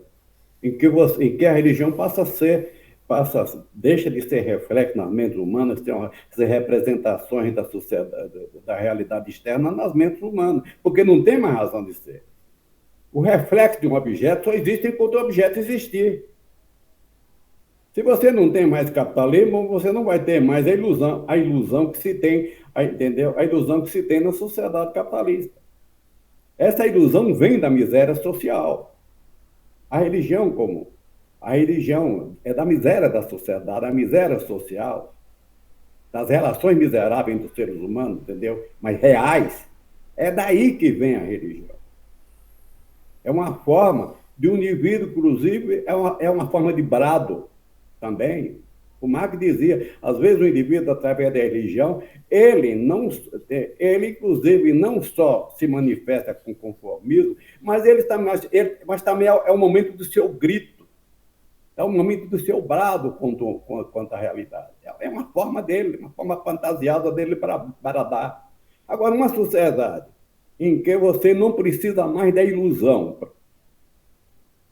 que não tem mais lugar para ilusão. A tendência não é de uma hora para outra. Isso aí eu posso até concordar. Não é porque você muda um sistema materialmente que a parte subjetiva que vai desaparecer, as tradições culturais que vão desaparecer de uma hora para outra. Não. Mas a tendência é desaparecer. A tendência é desaparecer. Não tem mais lugar para argumentos falsos. Não tem mais lugar para o fantástico. Porque a sociedade que gera esse comportamento mental, ela já não existe. Então, a religião, o fim da religiosidade é decorrente, entendeu, da construção do sistema capitalista, sistema socialista. Com o comunismo não tem mais. Não tem mais como. Porque o reflexo da vida é o reflexo de determinada vida real. No meu eu, na minha subjetividade. Se o objeto não existe mais, o reflexo dele tende a desaparecer. Ele fica como tradição durante um tempo, é claro que fica. Os valores feudais, os valores medievais, ficaram na cabeça de muitos burgueses, inclusive, por muito tempo. E até hoje, de certa forma, na sociedade capitalista, existem algumas ideias, inclusive os fascistas usam, advinda dos valores, das fantasias da Idade Média. Mas isso hoje não é o que está... Na produção ideológica de hoje, não se pode dizer que isso é o preponderante. A burguesia se sofisticou muito mais na sua produção ideológica, usando, inclusive, o que Adorno fala, que é a indústria cultural. Hoje você cria uma série de condicionamentos para a mente humana através de produtos, através de propagandas, através de toda uma série de condicionamentos. A burguesia está sofisticada. É errado dizer que a burguesia hoje ela está se alimentando só da religiosidade. É errado. Ela tem um instrumental ideológico muito mais complexo hoje. Muito mais complexo. Já visto o que a gente encontra nas redes sociais. E que é muito usado por Trump, usado por Bolsonaro, usado pela burguesia como um todo, não só pelo seu setor considerado mais fascista, mas pela burguesia como um todo, inclusive. Porque a burguesia precisa mentir, ela precisa cada vez mais sofisticar. E ela constrói a sua ideologia de acordo com o material que ela tem. Na medida que as forças produtivas, que você tem uma indústria aí sofisticada, você tem celular, você tem tudo isso, a forma de você construir ideologia ou de reproduzir ideologia vai se sofisticando. Vai se sofisticando. Em relação à questão da China, eu não diria que a China chegou a impor. Eu não acho que a China é socialista, está lá com o Partido Comunista, tem uma série de pontos positivos na China, mas eu não acho que a China impôs o fim da religiosidade lá. É certo que 80% dos chineses não são mais budistas, mas o budismo existe na China. Eu estive na China, visitei alguns templos budistas. Está lá, o pessoal lá, o monge budista fazendo as suas pregações lá com o seu fogo, com a sua água sagrada. Está lá, isso existe. Eu não vou dizer, na União Soviética eu visitei várias igrejas ortodoxas, entrei lá dentro, fui sozinho, não fui acompanhado por guia nem por ninguém do partido, não. Tem lá a sua religiosidade. Eu vi mesquita no Uzbequistão, quando eu estive em Uzbequistão, tem lá mesquita, o pessoal lá com o seu ritual muçulmano. Então, não é verdade que algum marxista, e mesmo com as deformações que houve na construção do socialismo nesse país, de que existe uma imposição. Eu fui aí em Cuba, a gente chega em Cuba, está lá uma igreja, os católicos se manifestando, o pessoal da africanidade, da cultura africana lá, com o seu candomblé, com o seu Yansan, Xangô, Oxós, evidentemente que não tem, por exemplo, lá alguns dos nossos orixás, mas tem uma boa parte dos nossos orixás, você encontra ali o pessoal de Cuba lá com os seus orixás. Até porque você não vai fazer revolução nenhuma se você ficar brigando com a religiosidade das pessoas. A maioria das pessoas que fazem a revolução tem lá a sua mística, tem lá a sua crença. Porque a revolução é uma questão prática. Ela é tão prática e tão necessária que mesmo o indivíduo cheio de fantasia, ele, em determinado momento, é empurrado para a luta. Porque todo ser humano ele precisa de comer, precisa de beber, precisa de casa, precisa de tudo isso. Até que para ter religião, para ter ideia, como o Marx dizia, para ter ideia, para comer, para beber, para fazer tudo isso, o indivíduo tem que cuidar do seu corpo, porque sem corpo, se ele não se alimentar, ele não vai ter ideia, não vai ter religião, não vai ser marxista, não vai ter nada. o capitalismo vem e diz, não, mas não dá para dar comida para todo mundo, menos comida para um, desemprego para outro, desencanto para outro, então e vai por aí. E chega uma hora que o religioso, que inclusive o evangélico, que pode ter votado em Bolsonaro, ele vai dizer, olha, eu preciso comer, tem uma greve ali, eu preciso participar dela, senão não vem aumento e vai faltar comida aqui em casa. Então, por isso que Marx diz, a revolução é uma questão prática. É que, independentemente da subjetividade das pessoas, o ser humano precisa historicamente, entendeu, da força da prática. Sem a força da prática não há transformação de nada. Não é você pegar, porque eu tenho ideia, você tem uma ideia lá que vem do céu, ideia vem da abstração, eu sou racionalista puro. E não é isso. Não é isso. Eu posso fazer, entendeu? Pegar as transcendências de Kant, pegar o idealismo de Platão, pegar tudo isso, mas não é isso que transforma a sociedade. A transformação da sociedade é uma questão de prática. Evidentemente que não existe prática sem pensamento, sem a teoria da praxis. A teoria da própria prática, da transformação, não existe. Agora, a questão que está colocada é que Marx ele parte da compreensão do ser humano real, das suas relações reais, o ser humano como relações no seu processo produtivo, no seu processo de reprodução da vida, de construção da vida. É daí que ele encontra o ser humano como ser social. É aí que ele encontra, é em cima disso, dessa compreensão, que ele construiu a sua teoria revolucionária. O ser humano em abstrato não leva a nada. O indivíduo começa a achar, como os filósofos geralmente viam, ao homem, a consciência de si. Ninguém sabe onde está esse homem. Essa consciência de si, ninguém sabe onde está. E o ser humano real? O ser humano que precisa construir e reconstruir sua vida. Onde? Esse deixa de lado, esse não importa. Isso é o Marx dizia ironicamente, isso é coisa mesquinha, isso é coisa suja, não nos interessa. Olha lá, o Marx colocava aí, essa é a coisa suja, não nos interessa. Essa coisa mundana, essa coisa terrena é a coisa suja. O que não interessa é a coisa sacra.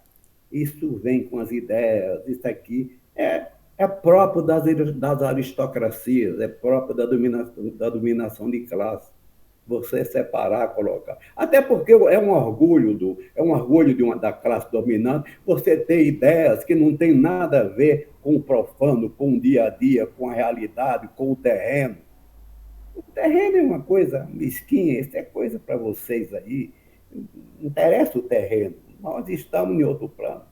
O Platão dizia, olha, nós estamos lá com nossos filósofos, são eles que são verdadeiros, são eles que têm que ser o guia da sociedade. E assim vem Tomás de Aquino, vem todos eles, todo o pensamento burguês. E o terreno? E o nosso dia a dia, o ser humano real, o ser humano do processo produtivo, social. Você está lá na fábrica, está lá produzindo, entendeu? Sendo explorado, fazendo com que o capitalista no outro dia apareça, se torne mais rico e ele no outro dia mais pobre. Aí vem alguém e diz, não, isso aí não tem nada a ver, isso é uma coisa ficar preocupado com essas coisas, nós estamos em outra esfera, em outro planeta. O ser humano precisa disso, ele precisa desse alimento que é estranho a ele mesmo. Ele precisa desse estranho. Aí o ser humano é colocado como, entendeu? Vítima dessa estranheza. Ele não existe, ele precisa disso, ele tem que estar subordinado a isso. O ser humano é isso, ele tem que estar subordinado a essas existências estratosféricas, essas coisas do... Aí está cheio de filósofos que vem jogando mais ou menos por aí. É o que é o pensamento dos filósofos em toda a história, da maioria dos filósofos em toda a história da dominação de classe. Não existe dominação de classe sem dominação das ideias. O Marx dizia, olha, a classe dominante é também dominante das ideias, dominante dos valores vigentes. Até aí vem Gramsci e o próprio Marx e diz, não, mas é preciso fazer a contracultura, é preciso fazer, entendeu? Fazer a batalha das ideias, dizia José Martí também, que não era nenhum marxista, mas já dizia isso. Então, essas coisas. Ah, mas eu não quero conhecer isso. Eu sou socialista, mas eu fico por aqui, esperando a boa vontade da burguesia, e a burguesia vai compreender, e vai por aí afora. Proudhon colocava isso quando ele colocava a questão da mudança, com a força da ética, com a força da indignação frente à injustiça. Não basta você achar que a injustiça existe, é preciso estudar as suas causas. Isso sem ciência não é possível. Repito, não estou defendendo cientificismo, estou defendendo o papel que a ciência tem como conhecimento da realidade, mas não tem nada a ver com cientificismo nisso. Eu, quando era professor de literatura, quando eu dava naturalismo, eu dizia, olha, pessoal, isso aqui é a posição dos positivistas, não tem nada a ver entendeu? Viva Castro Alves, que traz, entendeu? E viva um monte de expressões, entendeu? Humana que traz conhecimento, a literatura traz. Eu dava o exemplo de Castro Alves, por exemplo, como poeta da liberdade, em relação aos escravos, como alguns chamam, e, de fato, ele teve um papel muito importante com seus brados contra a escravidão, respeitando a sua origem, ele, inclusive, descendente de negros, entendeu? Ele colocava isso. E a gente é uma forma de conhecer o problema da escravidão através da poesia aí. Você conhece, através de Balzac, você conhece a França. Você conhece o processo social da França através de Balzac, a literatura. Marx adorava Balzac. Você tem acesso à Grécia através de Odisseia. Marx não abria mão de Homero.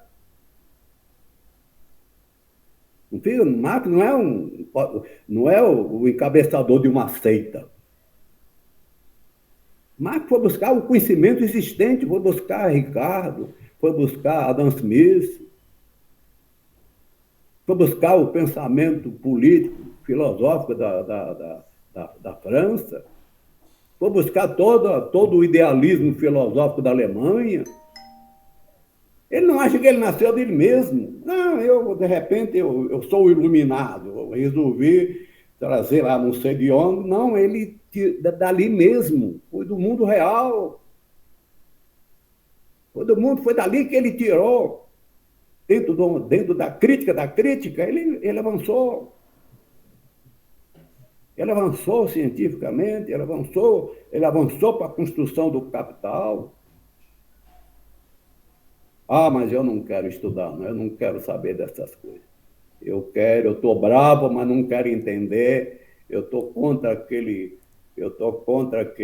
essa sociedade, mas eu não quero entendê-la, não. Isso vai me dar dor de cabeça, vai me dar. Evidentemente que a gente tem que ter forma de dizer essas coisas. Eu me lembro do discurso de um operário lá numa fábrica, nos anos 60, na Bahia, em que ele falava da mais-valia na porta da fábrica, e os caras entendiam, ficavam operário olhando para o outro, porque ele dizia o seguinte: amanhã, eu me lembro da fala dele, amanhã o capitalista está mais rico do que hoje e você mais pobre. Sabe por quê? Aí ele dava lá um exemplo aritmético lá. Você, em poucas horas, vai pagar o que ele tem, e as outras horas? Assim. Em poucas horas você vai pagar, você vai devolver ao capitalista o que ele pagou pelo teu salário. E as outras horas? De graça, né? O capitalista manda mais rico, você mais pobre. Assim! Você pode falar isso na esquina, no boteco, o cara vai entender. É lógico que você não pode falar da forma acadêmica, aquelas coisas. Eu, como não tenho formação acadêmica, provavelmente, eu tenho dificuldade, inclusive. Do meu jeito, eu vou falando assim. Mas o que eu quero dizer é isso. A pregação do momento, e Aldo está de parabéns, vocês todos, que é a volta desse debate, o retorno desse debate, porque ele tá, ou a gente retorna esse debate, Ou a gente não vai entender por que o Bolsonaro apareceu aí? Ué, por que aconteceu o golpe? Eu me inspiro mais ou menos no método de Marx em relação ao 18 Brumário para entender por que aconteceu o golpe. O golpe de 2016, o golpe dos 64. Ou eu entendo as relações, as contradições de classe, o choque de classe, como estava colocado na época, né, refletindo os interesses dessas mesmas classes, ou eu não vou entender o que aconteceu com Dilma em 2016, não vou entender o que aconteceu com Jango em 64, com Getúlio nos anos 50, não vou entender nada. Eu não quero entender nada da campanha petróleo nossa. Eu vou entender por que Getúlio foi levado ao suicídio, se eu, inclusive, não quero entender a questão da campanha petróleo nossa. Eu não quero entender aquilo, não deixa aquilo lá. Aquilo é coisa passada. Que história é essa? É isso. Dentro do princípio da teoria da praxis, de que teoria e prática andam juntos, Marx coloca isso nas teses do Foucault, teoria e prática. Dentro desse princípio, a gente tem que avançar. Axé. Às vezes, Roberto, obrigado. Desculpa meu jeito enfático de vez de falar. Eu estou falando, não é para vocês, claro. Eu estou falando para. Porque eu estou vendo na sociedade, estou falando para uma conjuntura, não estou falando para vocês que vocês estão aqui nessa batalha aqui de busca, né? Está louco? Estou falando para vocês, não, estou falando para uma conjuntura. É uma coisa abstrata, tudo bem, estou falando para uma conjuntura. Legal. A conjuntura agradece. A conjuntura agradece. Então é o seguinte, olha, nós estamos aqui, já vai dar exatamente meio-dia, um puta debate. Tem uma pergunta que o Carlos fez aqui, mas eu acho que não dá para poder aprofundá-la hoje, não. Sobre a questão de Nietzsche. Deus está morto, qual a relação entre Nietzsche e o marxismo nesse contexto? Eu queria sugerir o seguinte, que a gente conclua esse debate domingo que vem, mas apresentando domingo que vem a Engels, só para mentir o som. Eu tenho aqui o trem toda hora. Então eu queria propor que a gente conclua domingo que vem com Engels, e essa pergunta do Carlos também ela volta domingo que vem, que é a questão da religião, né? O papel da religião na sociedade, e quando Nietzsche estava falando sobre isso, na verdade, do que ele estava querendo dizer. E domingo que vem a gente esgota essas dúvidas, esses debates, e conclui também essa dupla famosa que é Marx e Engels. Tudo bem? Podemos fechar assim, gente? Falou, Carlos. Então, domingo que vem a gente retoma essa pergunta sua, tá bom? Gente, obrigado pela presença de todo mundo. Obrigado, Alberto. Uma grande aula. Aliás, eu vou pedir para transcrever essa aula de hoje. Vou ver porque foi um material importante. Eu vou ver na Profib se a nossa entidade te dá o título de filósofo da nossa classe, porque você não estudou filosofia, mas tem muita gente que estudou que não sabe quase nada e tem outras filosofias, não é essa filosofia que eu acho que é extremamente importante. E é essa que eu também acredito. Tá bom? Um abraço, gente. Obrigado, Roberto. Obrigado a todo mundo pela presença aqui. Muito boa, muito boa. Gente. Tchau. Boa semana a todos. Tchau, tchau. Boa semana, gente. Valeu.